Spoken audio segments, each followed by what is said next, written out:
24 है, ठीक है। इससे पहले हमने 1 से लेके 23 तक यानी 1 से लेके 23 क्वेश्चन में करा दिए हैं।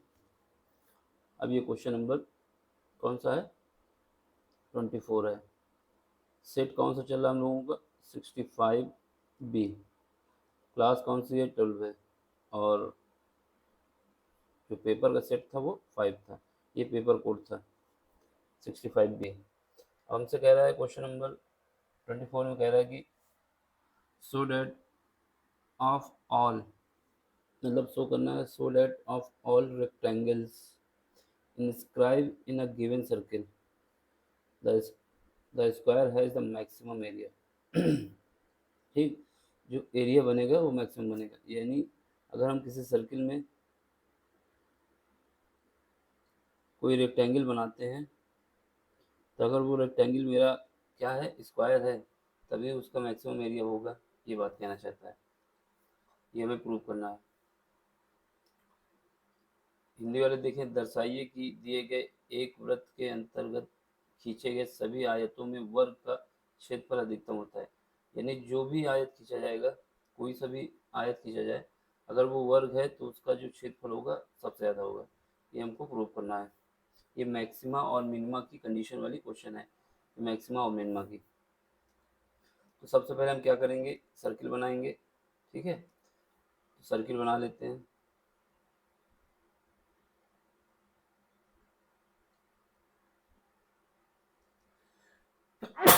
सॉरी, क्वेश्चन नंबर कौन सा है, 24 है, ठीक, 24। अब इसके अंदर हम बनाते हैं रेक्टेंगल। अभी तो हमको नहीं पता, लेकिन हम रेक्टेंगल बनाते हैं। अगर इस रेक्टेंगल की साइड बराबर आ जाती हैं तो इसका मतलब ये जो हमने बनाया ये क्या हो जाएगा, स्क्वायर हो जाएगा। अभी हम क्या बनाते हैं, रेक्टेंगल। तो रेक्टेंगल बना लेते हैं, फिर उसके बाद देख लेंगे बाद में, अगर साइड बराबर आ जाती हैं तो ये हमारा स्क्वायर होगा। लेकिन किस कंडीशन पे, मैक्सिमा कंडीशन जो दी जा रही है कि जो एरिया होगा मैक्सिमम किसका होगा, ये रेक्टेंगल मानना है हमको, ठीक है। इसमें हम क्या करेंगे, ये बता देंगे इसकी जो विड्थ है वो एक्स है, जो लेंथ है वो वाई है। एक बात और याद रखना, ये जो सर्किल बना है, जो सर्किल बना है इसका सेंटर ओ है, ठीक। इसकी जो रेडियस है वो क्या है, ये रेडियस आर है, और ये आगे बढ़ जाएगी तो ये डायमीटर हो जाएगा। ये हमारा आर है, क्या है, आर, आर मतलब रेडियस। ये रेडियस हमने आर मानी है सेंटर से, तो ये भी आर हो जाएगी, ठीक। तो कुल मिला के 2r हो जाएगी। अब हमें क्या करना है, मैक्सिमा और मिनिमा की कंडीशन पे सेटिस्फाई करना है कि इसका, जैसे इसने बोला है कि एरिया पूछा गया ना, एरिया मैक्सिमम होगा, तो हम एरिया निकाल लेते हैं। एरिया ऑफ किसका, रेक्टेंगल, जो कहाँ बना है, सर्किल के अंदर बना है। इनस्क्राइब का मतलब होता है कि जो खींचना है वो सर्किल के अंदर खींचना है, और हिंदी लैंग्वेज में साफ साफ लिखा हुआ है कि वृत्त के अंतर्गत, यानी अंदर बना हुआ है, ठीक है। तो हम मान लेंगे late length of rectangle y and width of rectangle x। जो लेंथ है ऑफ रेक्टेंगल,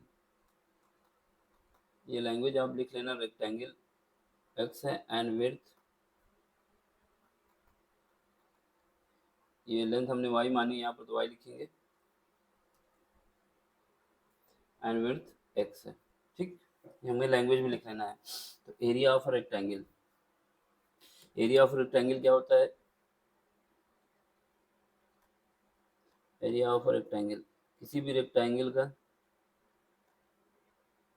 एरिया जो होता है वो होता है विड्थ इंटू हाइट, यानी x इंटू वाई, ठीक है। तो एरिया हमारा क्या हो जाएगा, ए से लिखेंगे, और ये एक्स वाई हो जाएगा, क्या हो जाएगा, एक्स वाई। इसको इक्वेशन नंबर 1 डाल देते हैं साइड पे, ठीक। अब हमारे पास इसको मैक्सिमम करना है, लेकिन हमारे पास यहाँ पे दो वेरिएबल हैं, एक विड्थ है और एक लेंथ है, यानी एक्स है एक वाई है। तो हमें क्या करना होगा, इनमें से किसी एक वेरिएबल को रिमूव करना होगा, रिमूव करना होगा, यानी एक वेरिएबल में दूसरे वेरिएबल की रिलेशन ढूंढनी होगी। तो रिलेशन हम कैसे ढूंढ सकते हैं? अब हमें जाना है, जो हमारा डायग्राम बन के तैयार हुआ है उसके अंदर उससे पूछना कुछ बन सकता है जुगाड़। देखो यहाँ पहुँचे इसके पास, तो ये हमारा क्या है, रेक्टेंगल है, रेक्टेंगल है, और रेक्टेंगल के दोनों कोनों को मिलाने वाली जो लाइन होती है वो होती है डायगोनल होती है। और रेक्टेंगल के जो एंगल बनते हैं किसमें बनते हैं, 90 डिग्री बनते हैं। ये 90 डिग्री होगा, ये भी 90 डिग्री, सारे एंगल 90 डिग्री के होते हैं। ठीक है, ये हमारा क्या है, एक्स है, ये क्या है, ये वाई है। यहाँ पे देखा जाए तो हमारे पास ये ए मान लो, इसको बी मान लेते हैं, और ये सी मान लेते हैं, इसको डी मान लेते हैं। ए बी सी डी जो रेक्टेंगल बना है उसमें जो हमारे पार्ट है कौन सा, ट्राइंगल देखा जाए, ट्राइंगल ए बी सी या फिर ट्राइंगल ए बी सी, कोई भी देख लें, तो हमारे पास क्या बन रहा है, राइट एंगल ट्राइंगल बन रहा है। राइट एंगल ट्राइंगल में हम पाइथागोरस थ्योरम लगा सकते हैं। इन ट्राइंगल, इन ट्राइंगल, कौन सा ट्राइंगल, ए बी और सी, ए बी सी हमारे पास ट्राइंगल है। ठीक है, एंगल बी बराबर क्या है हमारे पास इसमें, 90 डिग्री है, राइट एंगल ट्राइंगल है। ठीक है, using Pythagoras theorem, using Pythagoras theorem, Pythagoras theorem का यूज करेंगे। ठीक है, जब पाइथागोरस थ्योरम को यूज करेंगे तो पाइथागोरस थ्योरम ये कहती है कि उसके जो हाइपोटेनस होता है, हाइपोटेनस जो होता है ये बराबर होता है परपेंडिकुलर का स्क्वायर प्लस बेस का स्क्वायर। ठीक है, परपेंडिकुलर का स्क्वायर प्लस बेस का स्क्वायर, ये हाइपोटेनस कहता है। तो इसका यूज करेंगे, यहाँ पर परपेंडिकुलर क्या हो जाएगा, y हो जाएगा, और बेस क्या हो जाएगा, x हो जाएगा, और हाइपोटेनस क्या हो जाएगा, AC लाइन है। AC लाइन की लेंथ कितनी है, क्योंकि r प्लस r 2r हो जाएगी, यानी मेन डायगोनल एलिमेंट, यानी ये हमारे पास क्या आ जाएगा, AC का स्क्वायर। इस ट्रायंगल में देखेंगे ये वाली लाइन जो AC हमारे पास है, AC बराबर किसका होगा, BC का स्क्वायर, बराबर किसका होगा AB का स्क्वायर। अब हमारे पास ये क्या है, AC स्क्वायर यानी 2r का स्क्वायर, BC स्क्वायर यानी y का स्क्वायर, और AB स्क्वायर यानी x का स्क्वायर। तो यहाँ से हम y की वैल्यू निकाल लेते हैं। तो Y square is equal to हमारे पास क्या आ जाएगा, Y square is equal to आ जाएगा हमारे पास 4r square minus X square. तो ये हमने वाई स्क्वायर की वैल्यू निकाल ली है। ठीक है, अब हमारे पास ये इक्वेशन नंबर कौन सी हो जाएगी, इक्वेशन नंबर सेकेंड हो जाएगी। अब पहली इक्वेशन में जाएंगे, यहाँ पर हमारे पास वाई की वैल्यू रखना है, तो हम पहली इक्वेशन को क्या करते हैं, स्क्वायर करते हैं। ठीक, इन इक्वेशन फर्स्ट, इसमें क्या है, ए इज इक्वल टू हमारे पास है एक्स वाई। ठीक है, हमें यहाँ पर वाई की वैल्यू रखनी है, लेकिन हमारे पास वाई स्क्वायर है, इससे हम वाई भी निकाल सकते हैं, कोई दिक्कत नहीं। अगर वाई निकालना चाहे तो वाई क्या निकाल सकते हैं, अंडर रूट के अंदर निकाल लेंगे, 4r square minus X square. तो यहाँ पर वाई की वैल्यू रख देते हैं। ठीक है तो क्या आ जाएगा, एक्स बाहर आ जाएगा, वाई की जगह क्या रख देंगे, 4r square minus X square, लिख देंगे from equation second, from equation second की बात हो रही, सेकेंड से हमने ये काम कर दिया है। ठीक है, इक्वेशन नंबर सेकेंड। ठीक है, अब हमें क्या करना है, जब इसको इक्वेशन नंबर सेकेंड का यूज कर लिया है तो हमारे पास एरिया ये बन गया। अब इसका अगर मैक्सिमा और मिनिमा चाहिए तो हमें क्या करना होता है, डिफ्रेंशिएट करना होता है। लेकिन अब यहाँ पर अंडर रूट दो, ये अंडर रूट के अंदर है, एक पार्ट एक बाहर है। अगर इसका इंटीग्रेशन करना, सॉरी डिफ्रेंशिएशन करना चाहते हैं तो फर्स्ट फंक्शन सेकंड फंक्शन से यूज किया जा सकता है। लेकिन हम इसको क्या करें, इतना कॉम्प्लिकेटेड क्यों बनाएं, अगर स्क्वायर कर लें तो फिर उसके बाद एक्स का अंदर मल्टीप्लाई भी किया जा सकता है। तो ठीक है, squaring both side, squaring both side, जब दोनों तरफ स्क्वायर करेंगे तो क्या आ जाएगा, जो ए स्क्वायर है, ए स्क्वायर को हम क्या मान लेंगे, कोई अलग सा फंक्शन मान लेंगे जिसको जेड कह देंगे। ठीक है, फिर इसका ये क्या आ जाएगा, एक्स स्क्वायर आ जाएगा, अंदर क्या हो जाएगा, 4r square minus X square. अब जो एक्स स्क्वायर बाहर है उसको अंदर मल्टीप्लाई कर दो, तो जेड इज इक्वल टू हम कह सकते हैं x, sorry 4r square x square, और यहाँ पे क्या हो जाएगा, एक्स की पावर 4 हो जाएगा। ठीक है, एक्स की पावर 4 हो जाएगा, ये हो जाएगा एक्स की पावर 4। ठीक है, ये हो गया मेरा। तो ये इक्वेशन हमारी क्या बन गई, इक्वेशन नंबर थर्ड बन गई। अब देखो इसने बोला है कि जो बन रहा है वहाँ पे स्क्वायर, जो भी स्क्वायर बन रहा है उसका जो एरिया है मैक्सिमम होना चाहिए, यानी रेक्टेंगल बनता है और जो स्क्वायर बनता है, तो स्क्वायर जब बनेगा तो उसका एरिया मैक्सिमम होना चाहिए, यानी दोनों ही कंडीशन में एरिया हमें मैक्सिमम करना होगा। तो मैक्सिमम के केस में क्या होता है, for minima and maxima, in case of maxima and minima, in case of maxima and minima, अगर मैक्सिमा और मिनिमा की बात की जाए तो क्या होगा, d z is equal to d x, ये हमारा जीरो होना चाहिए, यानी इसका फर्स्ट डेरिवेटिव जीरो होना चाहिए।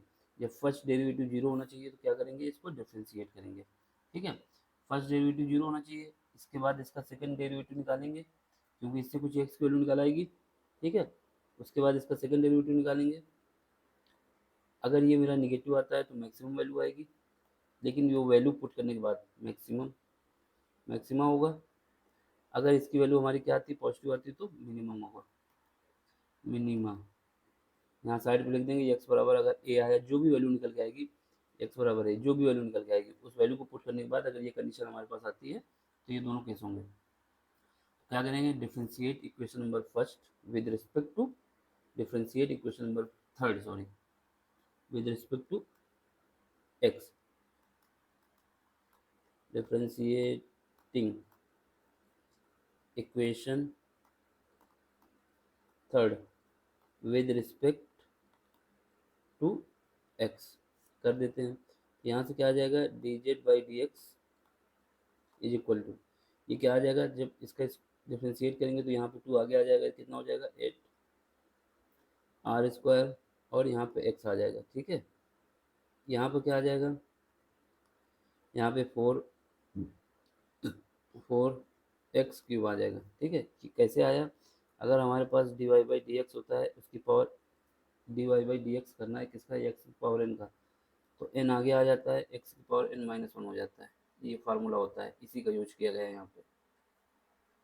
ठीक, तो इसके लिए क्या है, मैक्सिमा और मिनिमा की कंडीशन के लिए ये पार्ट हमारा जीरो होना चाहिए। ठीक, जब ये जीरो होना चाहिए तो क्या हो जाएगा, ये हमारा पार्ट जीरो हो जाएगा। ठीक है, तो ये हमारे पास आ जाएगा। ठीक, तो इसको हमें क्या करना होगा, इसको जीरो करना होगा। जब इसको जीरो करेंगे तो यहाँ से हमारे पास क्या हो जाएगा, 4x² कॉमन ले लो, 4x कॉमन ले लो, 4x यहाँ से कॉमन ले लेंगे, तो यहाँ से अगर 4x कॉमन ले लेंगे तो क्या बचेगा, अंदर बचेगा हमारे पास 2r², यहाँ पे क्या बचेगा, यहाँ पर बचेगा हमारे पास x² बराबर जीरो। तो यहाँ से एक बार ये x बराबर जीरो आ जाएगा और एक बार आ जाएगा 2r² is equal to x²। तो यहाँ से हम कह सकते हैं x की वैल्यू एक बार आ जाएगी √2x आ जाएगा। ठीक है, तो ये दो कंडीशन हो गई। ये वाला पार्ट हमारा जो है ये क्या हो जाएगा, ये एक्सेप्ट नहीं किया जाएगा, क्योंकि अगर विड्थ जीरो हो गई तो एरिया बनेगा कहाँ से, अगर ये जीरो हो गया तो एरिया ही नहीं बन पाएगा, क्योंकि रेक्टेंगल का एरिया क्या होता है x×y, अगर एक विड्थ या लेंथ जीरो हो गई तो क्या होगा, एरिया जीरो होगा। नॉट एक्सेप्ट, क्यों नहीं, नॉट कंसीडर या नॉट एक्सेप्ट, क्यों नहीं कंसीडर कर रहे हैं, क्योंकि ये डायमेंशन जीरो नहीं हो सकता। इसलिए क्या होगा, इसलिए हमारे पास x बराबर आ जाएगा √2 r, यहाँ पे r है सॉरी, ये r लिखो यहाँ पे, r मतलब रेडियस। अब क्या करना है, अब हमें चेक करना है ये मैक्सिमा होगा। देखो यहाँ पे चेक करने की जरूरत नहीं है क्योंकि आपके पास 2 नंबर का क्वेश्चन है। ठीक है, अब 2 नंबर में चेक करने मत जाइए, 2 नंबर का क्वेश्चन है, इसने बोल दिया मैक्सिमम है, बस मैक्सिमम है। ठीक, बाकी चेक करना चाहें तो आप इसको जाके वहाँ पे इसका डबल डिफ्रेंशिएट करेंगे, फिर उसका देखेंगे इसकी वैल्यू निगेटिव आ रही है, मैक्सिमम है, बात हो जाएगी, सीधे हम वाई की वैल्यू निकाल देते हैं ना। बाकी अगर चेक करना है तो चेक करा देते हैं कि इसको डबल डिफ्रेंशिएट करो। ये क्वेश्चन नंबर हम मान लेंगे fourth, differentiate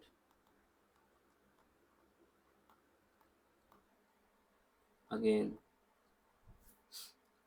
differentiate equation number fourth with respect to x again। Again कर रहे हैं ना, तो यहाँ से क्या आ जाएगा, यहाँ से हमारे पास जब इसको करेंगे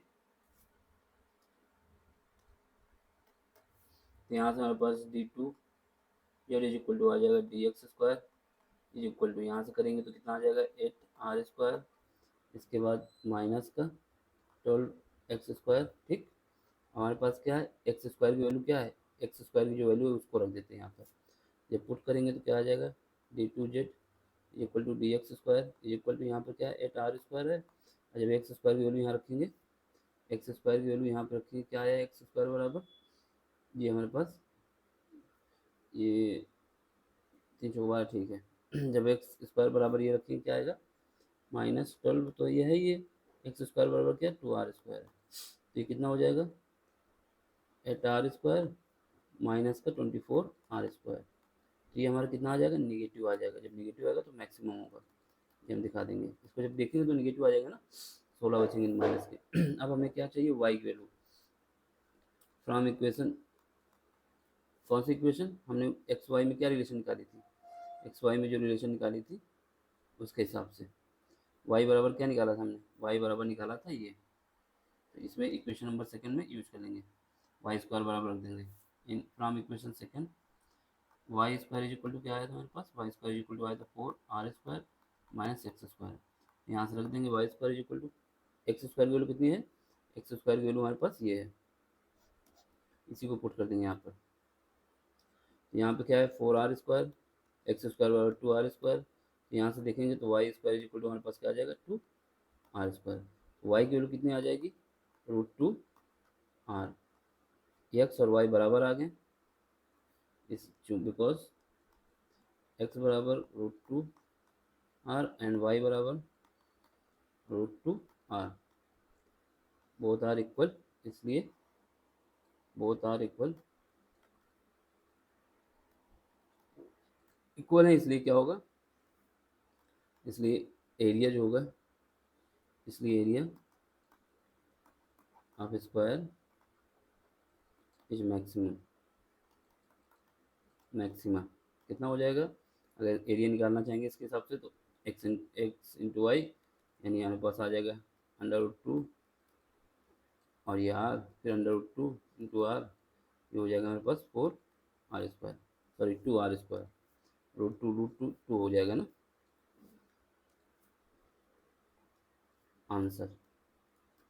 तो कब मैक्सिमम आएगा, जब ये दोनों साइड इक्वल होंगे, और इक्वल साइड क्या होती है, स्क्वायर की होती है। ठीक। अगला क्वेश्चन देखो, इसमें क्या है, फाइंड करना है आपको, इसको आपको सॉल्व करना है। ठीक, हिंदी वाले में क्या है, याद कीजिए, तो वहाँ फाइंड करना बस। क्वेश्चन नंबर कौन सा है, क्वेश्चन नंबर 25 है, सेक्शन बी का ये क्वेश्चन चल रहे हैं, 2 नंबर के हैं। गिवन है क्या, इसको हम आई मान लेते हैं, जो गिवन है यहाँ पे क्या है, cos क्यूब 3x+1, यही गिवन है ना। और इसके बाद cot 3x+1, और कुछ है, और कुछ नहीं, इसको हमको सॉल्व करना है, इसकी वैल्यू हमको फाइंड करनी है, क्या करना है, फाइंड करना है। चलो सबसे पहले क्या करते हैं, लेट कर लेते हैं, क्या लेट करते हैं, लेट करते हैं कि जो हमारे पास, लेट कर लेते हैं कि हमारे पास cosec 3x+1 ये बराबर है टी के, किसके बराबर है, टी के। अब इसको डिफ्रेंशिएट करेंगे विद रिस्पेक्ट टू एक्स और टी में रिलेशन जो है उसके हिसाब से डिफ्रेंशिएट करोगे, तो जब इसका डिफ्रेंशिएट देखा जाए तो हमारे पास ये फार्मूला याद होना चाहिए, ये इंपॉर्टेंट फार्मूला, अगर ये याद नहीं है तो क्वेश्चन नहीं हल पाएगा। फार्मूला क्या है कि अगर हमारे पास dy/dx है और यहाँ पर cosec x है, इसका डिफ्रेंशिएट करना है, तो ये बराबर होता है माइनस का, इंपॉर्टेंट बात है माइनस का, अगर माइनस छोड़ दिया तो सब कुछ छूट गया, माइनस का जो है वही लिख दो, यानी cosec x, ये आएगा इंटू cot x, ये हमारा होता है, यानी इसका जब डिफ्रेंशिएट किया जाता है तो माइनस का cosec x into cot x, यहीं पर इसका भी यूज किया जाएगा। जब इसका डिफ्रेंशिएट करेंगे कितना आएगा, माइनस का मतलब माइनस का, ये आ जाएगा cosec 3x+1, इसके बाद क्या आएगा, क्योंकि इसके साथ कॉट भी आता है, तो कॉट 3x प्लस 1, ये हमारा हुआ इसका कोसेक एक्स का डिफ्रेंसिएशन विद रिस्पेक्ट टू, ये क्या है, differentiation of cosec x with respect to, किसके रिस्पेक्ट में, टी के रिस्पेक्ट में। अगर टी कर रहे हैं तो डी टी। ठीक, इसके बाद क्या आएगा, इसके बाद हमारे पास ये जो अंदर होता है ना, ये इसका भी डिफ्रेंसिएशन होता है, तो इसका जब डिफ्रेंसिएशन करोगे कितना आ जाएगा 3, और ये हो जाएगा हमारा डी एक्स। तो हम क्या लिख सकते हैं, d t is equal to लिख सकते हैं, यहाँ लिख देना डिफ्रेंशिएटिंग,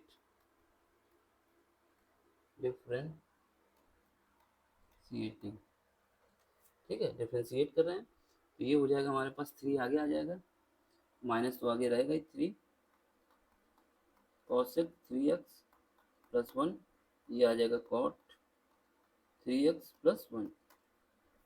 अब हमारे पास क्या है, जो आई गिवन है इसमें एक कॉस निकाल लिया जाए, इसके साथ दे दिया जाए, तो यानी आई इक्वल टू क्या लिख सकते हैं, इंटीग्रेशन, यहाँ पे क्या है कॉसेक स्क्वायर, अभी स्क्वायर कर रहे हैं 3x प्लस 1, और एक कॉस हम कहाँ दे देंगे, इसको दे देंगे कॉस,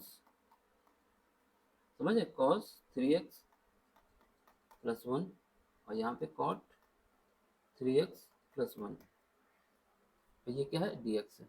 अब देखो यहाँ से क्या है, हमारे पास 3 एक्स्ट्रा है, वो माइनस एक्स्ट्रा, यहाँ पे dx भी होगा, ठीक है, 3 माइनस 3 से इसको डिवाइड कर देंगे, तो ये क्या आ जाएगा minus D T divide by minus 3, ठीक। और इसके बाद इस वैल्यू की जगह हम क्या लिख सकते हैं, इस वैल्यू की जगह पे हम लिख सकते हैं minus D T divide by 3, ठीक है। तो यहाँ से आई इक्वल टू आ जाएगा, देखो सबसे पहले इसकी जगह पे क्या लिखेंगे, इस वाले पार्ट की जगह पे, इसकी जगह पे लिख देंगे टी का स्क्वायर, क्योंकि हमने माना है कॉसेक 3x प्लस 1 बराबर टी माना है, उसकी जगह पे हमने टी स्क्वायर लिख दिया। अब इसकी जगह पे क्या लिख देंगे, इसकी जगह पे लिख देंगे माइनस का डी टी डिवाइड बाई 3, ये इंपॉर्टेंट बात है, ठीक है, ये डी टी हो गया। अब इसका हमें डिफ्रेंशिएट इंटीग्रेशन करना है, आई इक्वल टू यहाँ से माइनस 1/3 तो बाहर आ जाएगा, ठीक है, अंदर क्या बचेगा, अंदर बचेगा टी स्क्वायर डी टी। अब इसका इंटीग्रेशन कर दो, माइनस 1/3 तो बाहर ही रहेगा। अब यहाँ पर क्या है टी की पावर एन, अगर इंटीग्रेशन हमें करना है, क्या करना है इंटीग्रेशन, अगर हमें इंटीग्रेशन करना है किसका, एक्स की पावर एन का डी एक्स के रिस्पेक्ट में, तो क्या आता है एक्स की पावर एन आएगा, लेकिन प्लस 1 कर जाएगा, एक पावर बढ़ जाएगी, और डिवाइड किससे करेंगे एन प्लस 1 से, समझिए ये फार्मूला होता है ना हमारे पास इंटीग्रेशन करने का, ठीक। तो वही यहाँ पे यूज होगा, एक्स की power n plus 1 divide by n plus 1, तो यहाँ पे क्या आएगा टी की पावर एन यानी 2 प्लस टी की पावर 2 प्लस 1 यानी 3 हो जाएगा डिवाइड बाई 3, तो ये क्या हो जाएगा सी मतलब कांस्टेंट। अब यहाँ से आई इज इक्वल टू, ये आ जाएगा माइनस 1/9, 1/9 आया। अब टी स्क्वायर कितना है, टी क्यूब कितना, सॉरी टी की वैल्यू हमने कितना माना है कॉसेक 3x प्लस 1 इसका क्यूब, और ये प्लस सी रहेगा कांस्टेंट, यहाँ से आई इज इक्वल टू आ जाएगा मेरा माइनस 1/9, ठीक, यहाँ पर कॉसेक क्यूब 3x प्लस 1, यही हमारा फाइनल आंसर है। समझ में आया तो लाइक कर देना, शेयर भी कर देना और सब्सक्राइब भी कर देना, ठीक है। इसके बाद सेक्शन 3 स्टार्ट होगा, सॉरी सी स्टार्ट होगा, वो अगले लेक्चर में मिलते हैं।